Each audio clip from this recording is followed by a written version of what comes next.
The Birdie Board podcast is brought to you by the Birdie Board app, the easiest way to track matches, scores, and handicaps with friends. Now, here's your host, Corey, with another episode of the Birdie Board podcast. Welcome back to the Birdie Board podcast. This is episode 4 of our podcast. Today, I have a new mic, so hopefully that helps me sound a little clearer and not in a tunnel or on some 50s radio show. Just thanks to everyone who has listened to this show. We've gotten 25 downloads so far, which is small in comparison to podcast shows, but I think is a pretty cool accomplishment that so many people have already started listening to this podcast. So this episode is going to be about just some high level, I kind of want to say course strategy that I have found to be successful in my game. Now, I've mentioned this in other episodes. I'm not coming to you as this low scratch golfer. I'm probably around a bogey golfer. Right now, sitting around a 20-ish handicap. On a good day, I can get 80s. In a really good day, I might even be able to push low 80s. But just because I'm a higher handicap doesn't mean I don't have tips and tricks that have worked for me, strategies that have worked for me, and they might be able to work for you as well. So that's what this episode's all about. The first part of this is just talking about the mental game of golf, which is obviously one of the hardest pieces of our sport. There are so many different ways you can go about a shot, but I think the common understanding among everyone is if you think about your swing too much, that's probably going to not help you out with your next shot. I have always found that with my best games, when I'm not thinking about my swing, that's when I'm playing the best. And it really comes down to the psychological point of view where you're just letting your body work. You're not going to fix your change on the course. You're not going to fix your swing while you're on the course. You use the range, you use the simulators to do that. When you're out on the course, you really need to practice your mindset shift to other things other than your swing. One of the things that has helped me the most is really dialing in on where I want the ball to land. So in my mind, I'm thinking, I want it to be right side of the green. I want it to be right side of the fairway. I'm trying my best to will that thought pattern into existence. So getting that thought pattern where I'm trying to get the ball to a particular target is really going to help you the best. Um, I've read studies about free throw shooting in basketball, and that's one of the best things that can help basketball players as well is they're not trying to think about the mechanics of a free throw. Rather, they're trying to think, okay, I want to put the ball at the back of the hoop. And if they think about that target, it helps their body mechanics just naturally work. It really taps into that hand-eye coordination. So that was one of the biggest things I've read about that I took to my game of golf. And some of my best rounds in like the low 80s, and I've had one in the 70s, they were all following that mindset of like, I'm just feeling like wherever I think I want the ball to go, I'm going to be able to get it there. Now, I've seen the opposite too happen with my golf game where the more I think about my mechanics, like, okay, I got to hold this lag or I got to keep my arm straight or something like that. Those are always the rounds where I'm like not even a bogey golfer anymore. I'm shooting mid to high 90s, really bad days, maybe low hundreds, but I've never had a bad round where if I'm thinking about the target, that I'll shoot in like the hundreds. If I am in a good mindset and I'm always thinking about the target, then I'm gonna have a good day. So that's one of the main things that has helped my mental game. So let's just kind of go through a whole and talk about some other things that help at each part. So the tee box. One of the biggest improvements to my game recently was actually not being hesitant off the tee box. The tee box used to be and probably still is, but it was significantly worse than any other part of my game. And what was happening is I was so afraid to lose my ball off the tee box or do a little trickling shot that I was hesitant, which was kind of causing that. And the reason I was hesitant is because I had a rule misunderstanding. The rule misunderstanding I had is that off the tee box, no matter where I lose the ball, I'm either going to have to re-hit it or I'm going to have to take a two-stroke penalty and drop it back in the fairway. The difference between my rule understanding is I treated all the stakes as the same, but only off the tee box. So I knew what they were like once I got on the fairway or around the green or something like that. But I didn't know what they were like. For some reason, I misunderstood what they were off the tee box. So I was so afraid because I didn't want to have to re-hit. And then I knew if in my mind, if I lost my ball anywhere in the fairway or anywhere down the hole, I was going to get a two-stroke penalty and pretty much ruin that hole. So what I did was I was talking to my friend Ryan, and we were talking about the rules, and it kind of hit me that I was misunderstanding what this rule actually was. So that changed my strategy off the tee box. So now I know, okay, there is a risk still that I might have to re-hit it or take a two-stroke penalty and drop in the fairway. If you didn't know, it's a USGA rule. It was implemented a few years ago to help increase pace of play. So let's just talk about this for a second. So if you hit your ball off the tee box and you hit it into a white stake area, then you have two options. You need to re-tee it and you're teeing for three, or you go up to where your ball went out. You go over the fairway and you can drop up to two club lengths into the fairway, but it's a two-stroke penalty. It sounds terrible, but for most bogey golfers, that's probably better if you pair it with a relentless approach to your tee box. So it didn't work for me originally because I was so hesitant off the tee box. So what happened was I would hit my tee shot maybe 100 yards, and now it's like, okay, I'm either re-teeing it for three and risk doing that again, or I'm dropping it for a two-stroke penalty and I'm hitting four, but I'm only 100 yards up. So now you're probably starting to see what this strategy looks like. So now, okay, I'm just going to try to crank this drive. It's going to be fun, which is awesome. I'm just going to try to crank it down there. Best case scenario, I have a great drive right down the middle of fairway. Uh, Worst case scenario, I'm down there and I'm maybe 200 yards, 250 down there, and I'm in a white stick area. Well, now you have the option. You're like, okay, I'm going to re-hit it, or I can go all the way down there. I can drop for a two-stroke penalty, and now I have like an approach shot and could go up and down for bogey. That has changed my game. It opened up a lot more strategies for me throughout me playing. Now you compare this even more with other strategies. So you're standing at a tee box and you see white stakes up the right-hand side, but maybe there's red stakes up the left-hand side, or maybe it's just open. You need to aim towards that left-hand side if you're not super confident with your drives, so that you're minimizing the impact of a lost ball. So if you're up the right-hand side, you know if you're going to lose that ball, you're either going to have to re-tee it or you're going to have to take a two-stroke penalty. But if you're going up that left-hand side with the red stakes, if you can find your ball in those red stakes, then it's only going to be a one-stroke penalty, a lot less detrimental, and you're still going to be up there 200, 250 yards because you're still kind of going with that mentality of I'm just going to try to get it down there as far as possible. So that those tips have helped me the most off the tee box. So let's move now into some of the approach shots.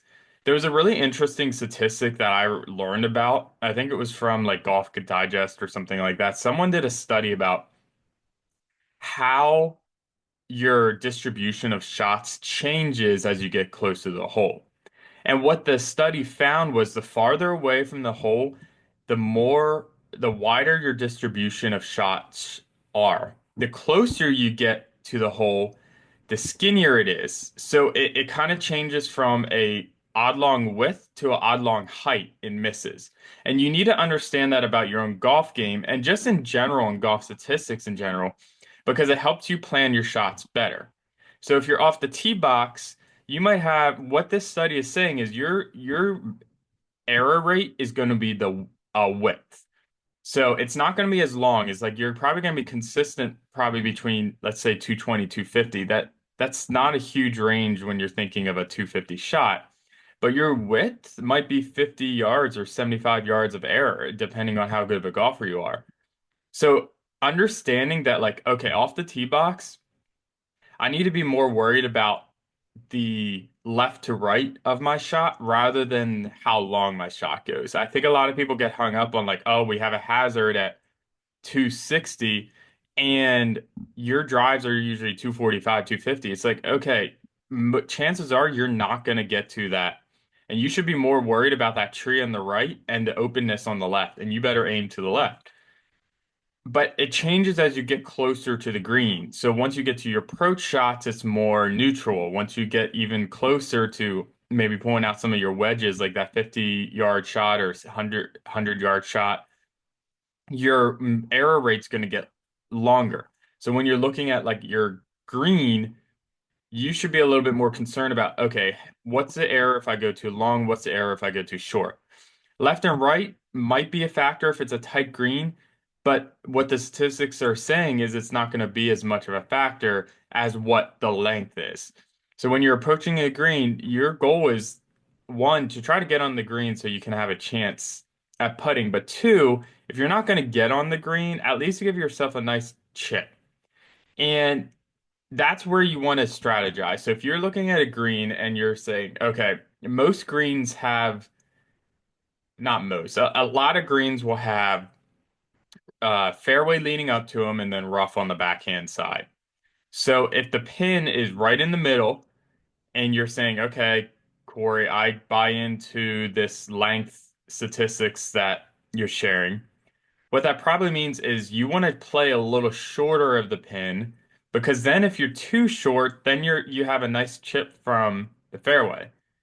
But if you're too playing it long, then you're going to be in the rough. And depending on the course, that could, I mean, some courses around here that might help you, but most likely that's not going to help you. And the cases get even drasticer when you throw bunkers into the mix. So when you're approaching a green, think, how do I minimize the length error rather than the width error? Because statistically, you're not going to have as much variability in that width when you're approaching the green. So another thing, so now let's okay, that was kind of the approach shot. So let's now get to the green. And I'm gonna keep it simple. The best tip that I've gotten with my putting, and I think putting is one of the better parts of my game, is to have a routine. So my routine is starts when I'm about to putt, and it's different for everyone, but I'll just talk about my routine. So I've already read my putt. I kind of have an idea of where I want the putt to go. I line up my ball markers to that line. All of that is just pre-shot routine tracking. I'm just kind of waiting for players, pace of play, things like that.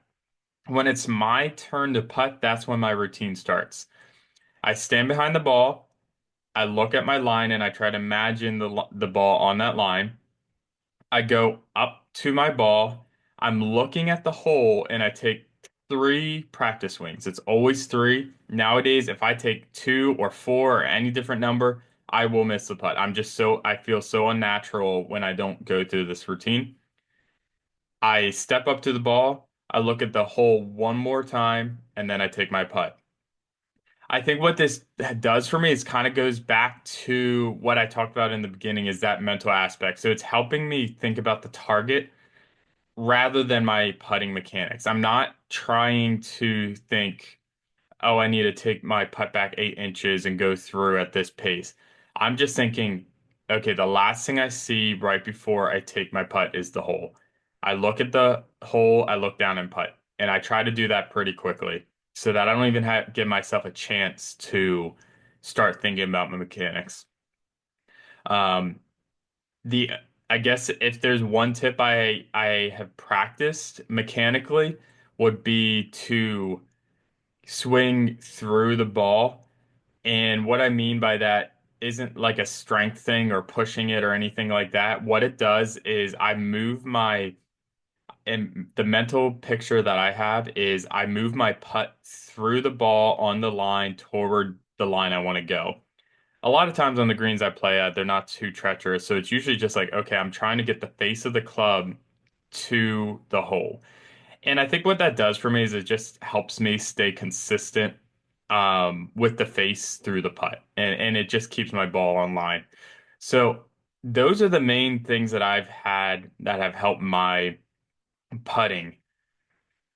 Let's see. So we've gone through off the green or off the tee box. We've gone through the approach shots and wedges. We've gone through a little bit of the green. The last thing I kind of have on my list here is um, just playing your handicap throughout the round.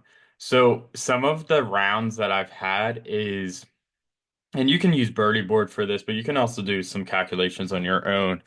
But you can calculate what your par is for every hole. So if we're thinking, let's not consider slope or course rating, which I talked about in the last podcast if you want to learn about it. But let's keep things simple and say slope and course isn't a factor, and your handicap is an 18. So what that would be in the most simplest case is you would have one additional stroke on every single hole. So if the opening hole is a par four, you treat that as a par five. If you mentally go into it as this is my par five, you will play that hole drastically different. You might see, okay, I have three shots to get onto the green and then I need a two putt. And this hole is maybe a dog leg to the left. So instead of cutting the corner like the par four kind of encourages you to, you're like, okay, I'm gonna just get up to the corner. I'm gonna take a 7 iron to it, and then maybe I have 180 into the green.